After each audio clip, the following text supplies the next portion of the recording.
Guys, this is Ellie. I'm coming to you live from Iverstead, or the aka throat of the world, just up there.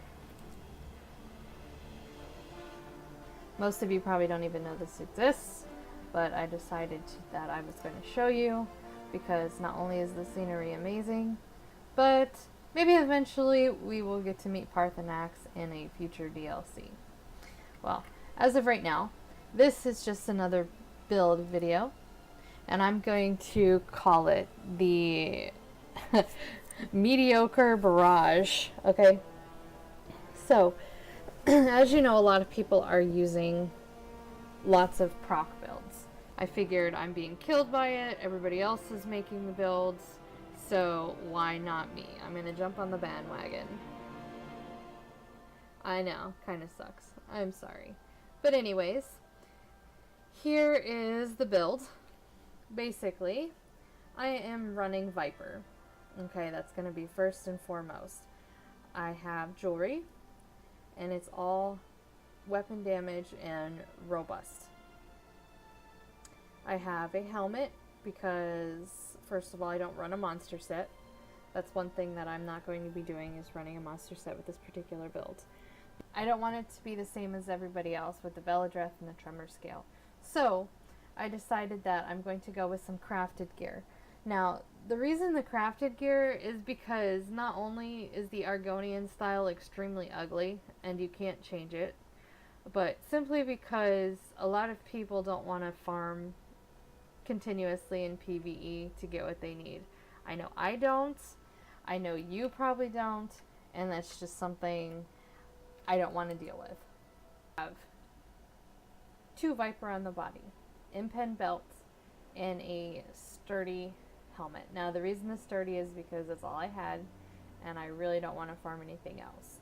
On the body, I am running Hundings, impenetrable, and max stamina. I didn't gold any of this out because I swap it out with another gear set if and when I need to. Now, run master weapons, and the reason I run the master weapons on this build, if I take off a poison, the master weapon works with poison injection. If you see, I have poison injection. That'll be something that I'm going to go over a little bit later as my bar setup. But I use defending because it is on my back bar, and I only do it to apply the poisons, apply the dots. I use it for my dark deal, my vigor, anything that has to do with rebuffing, defending, healing, and escaping. Okay, now I am running 2 types of poisons. Okay, the first poison that I have on my back bar to help proc my Viper. This deals 2 types of different poisons, as you can see right here. I'll give you a second to read it. Okay, so it goes on for 6 seconds. After the poison procs, I go in and I light weave with my sword. If you see here, it drains the health and it gives me major defile, gives me minor vitality, reduces their healing taken while increasing my healing taken. So it's a win-win, and these poisons do stack. Alright, in Cyrodiil, my health is 23k. My stamina, 33 on my front bar. Now, my recovery is a little bit high for Redguard, simply because I find myself in a lot of outnumbered situations. I like my pool to be a little bit higher. Now, my weapon critical is 44.1. Not too bad for being an all heavy and 2 medium. Okay, this particular build does not come in light, so I do not get any of the undaunted bonuses, but it seems to work, so I'm going to use it. Now, my weapon damage, 2683, not too high, but however, when I buff up, it goes up to 3195. Now, I do use the vitality pots, so it goes up even higher there. It goes up on my bow bar, 2285. 2685 buffed, 42 crit.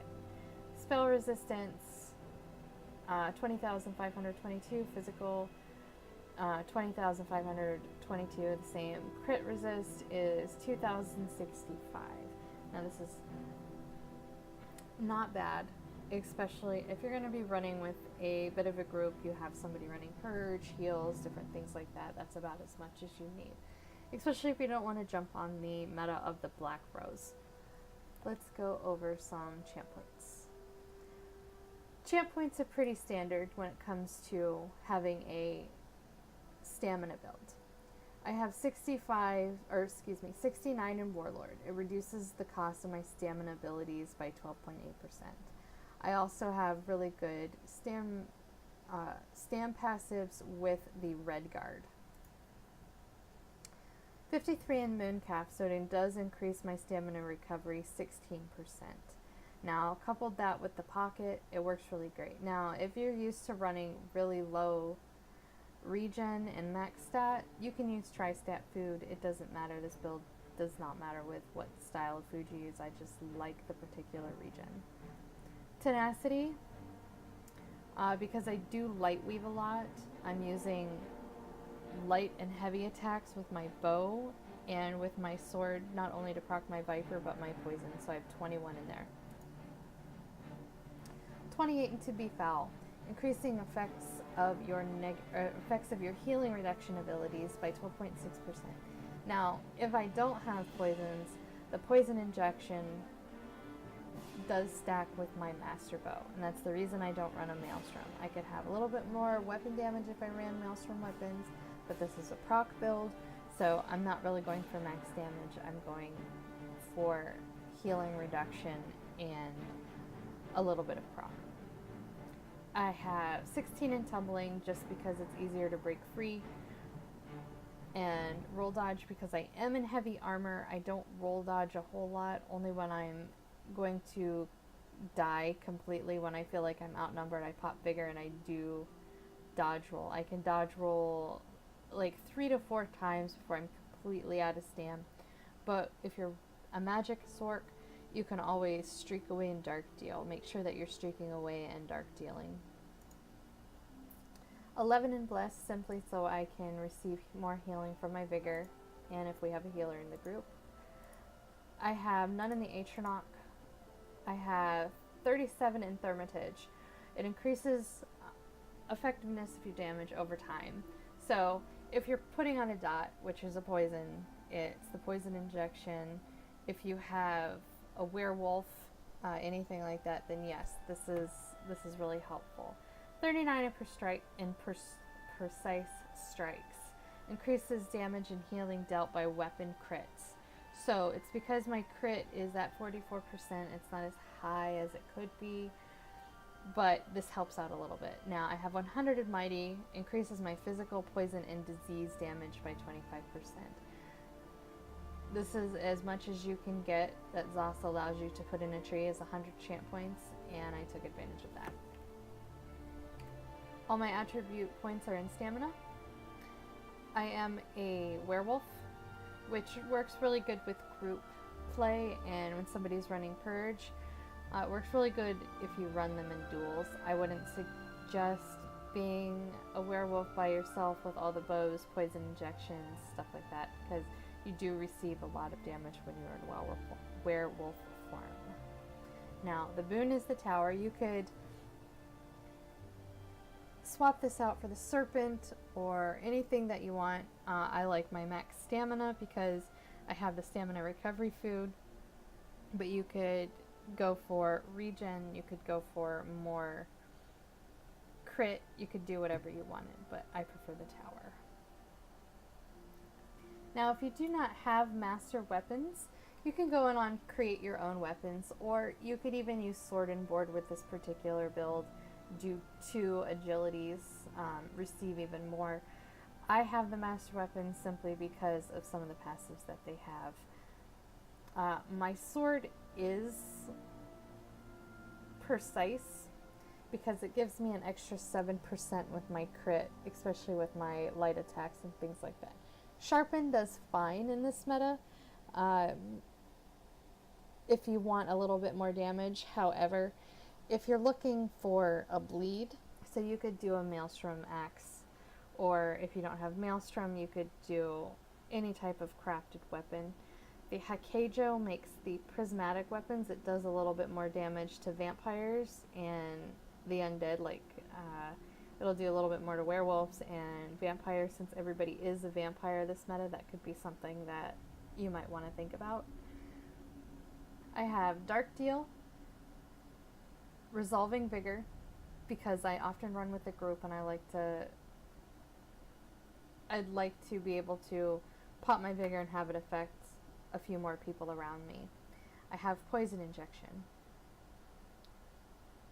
Draining Shot, because it gives me not only a knockback and a disorient, it's not a hard CC, but it's a disorient. So it's very hard for them to block it, okay? And it also gives me a heal. And then I have Streak. When I'm with a group, I use Suppression Field because it does damage. I have other people that run with me that do the healing. And even as a stamsorc, you can run the negates. There's Suppression Field, negate, whatever you want to call it. It does help out the group. It is very helpful when you're fighting and you're not using shield breakers and you're fighting against a Templar or a Magica-sorc. Now, on my front bar, I have Hurricane, Rally. I feel that Rally and Vigor are a must in this build, simply because of the damage that you're taking, and Rally has a very nice burst heal, and Vigor has an overtime, so they stack really well together. I use Reverse Slice because of the AoE that it does. Now this is an execute.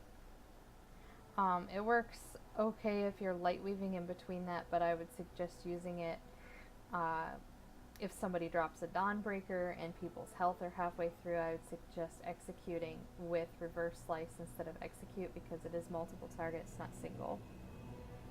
I have Crit Rush. If you are running a Maelstrom weapon, Crit Rush deals more damage. I, however, am not running a Maelstrom weapon. This still works. It still gives you more damage the further you are away. The further you are away from somebody and you crit rush in, the more damage you're going to do. So this is why I use this more. And of course, the ever cliche Dizzying Swing. There's nothing like it. I'm sorry that ESO has made stamina feel like this, but this is just the way that it has to be. And of course, Dawnbreaker of Smiting. Everybody knows Dawnbreaker of Smiting. Everybody knows that it knocks down. It does more damage to, vampires. The dot is what does the damage. Now, I am running Vitality Pots. Restore your health. 1077 per second for 48.6 seconds. This is a big deal to the build. I like it because I do not have to run tripods. Tripods are super expensive. The Columbine is expensive. I simply don't want to spend the gold on it. I don't mind using it for the Rothgar pockets because it does last for 2 hours. I farm my own Columbine, so it's just something that I do personally. Now, this also grants me major vitality, increases my healings by 34% for 46.8 seconds. So, if I pop my Vigor, if I go into a big group of people, I pop this, pop my Vigor, pop my Rally, and I'm getting constant heals. Not only from that, if I draining shot somebody, and also on top of that, I'm dark dealing and using the poisons that I showed earlier in the video that stack with your healing. So this is all pretty standard stuff. This is all probably something that we could have done 3 patches ago, 2 patches ago, whenever the Viper came out. But a lot of people are giving the proc builds a lot of hassle, but everybody is running them. A lot of people are claiming that they're not running them, but I'm seeing lots of Viper and Widowmaker effects on my recaps, so this is just something that Zos has pushed us into, so I'm going to be running this. Now I have another build that I can use with this. If you find yourself outnumbered, I simply remove the Hundings for the Black Rose. There's nothing right now that can replace it. There's nothing like it, especially for the Stamina Sorc, Red Guard.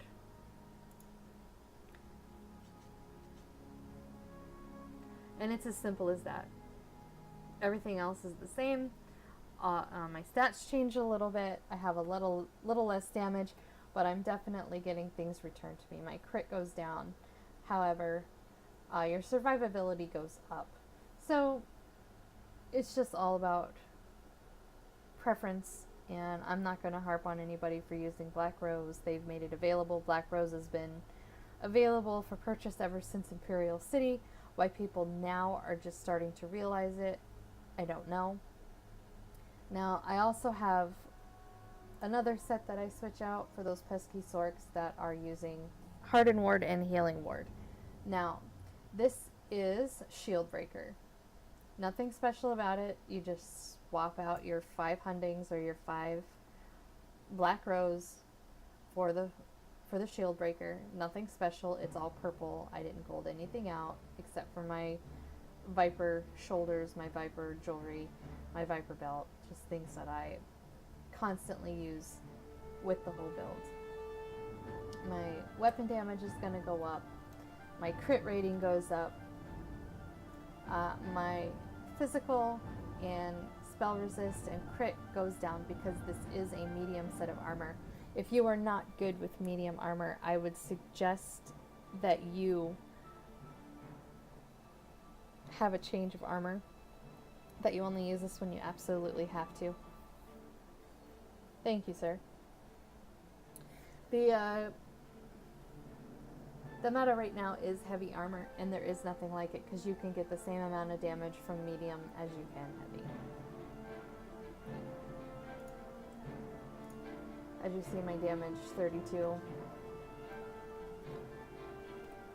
Buffed up 31.95, not that much of a difference. Hope you enjoyed this video. I hoped it helped out a little bit. I hope that you don't think less of me because of running proc builds and running Black Rose and Viper. Well, I hope you enjoyed this video. If you like, please give me a thumbs up. If you don't like it, too bad. You can write Zos. I don't care about your thumbs down. And the rest of you that are friends, I hope you can forgive me for giving out my build and allowing others to see how to actually use their procs and stack their poisons like we need any more of that. But since everybody's doing it, might as well jump on the bandwagon and deal with it.